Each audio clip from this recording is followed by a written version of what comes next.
Seagram Four Roses blended whiskey, but Four Roses for years had a bad reputation. It started off with an excellent reputation, and the Seagram product took it downhill. We were an export only. So I thought I'd just go over a little bit of the history, because at times this is going to come up. We actually started the brand back in the 1860s in Atlanta, Georgia. There was a father and son that had opened a distribution warehouse after the Civil War. Paul Jones Sr. and Jr. Warehouse slash grocery, beverage alcohols, tobacco products, things like that.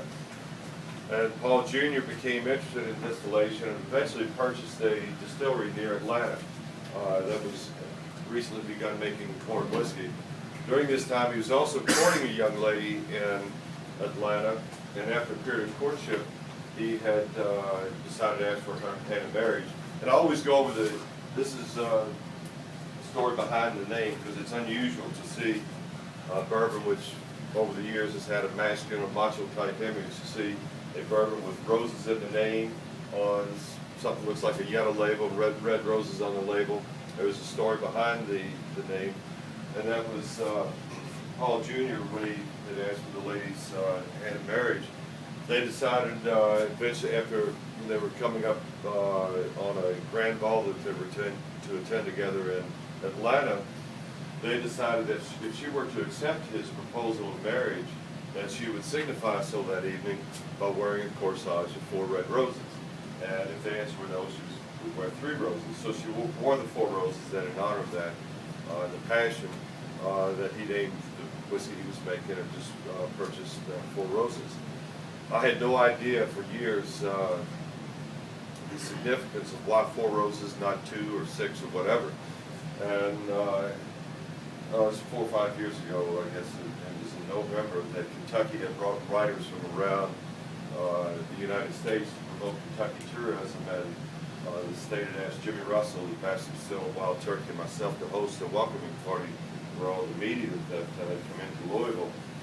And I was telling the story one night, and I heard this lady speak up. They knew exactly what they were talking about, and I just stopped and I said, well, if you know, I wish you'd tell me, because I have no idea. And she said back in those years, in particular, the southeastern part of the United States, there was a secret language. It was called the Victorian language of the flowers, that people would pass flowers by messenger from one place or person to another. And the numbers had significance, and the colors have significance.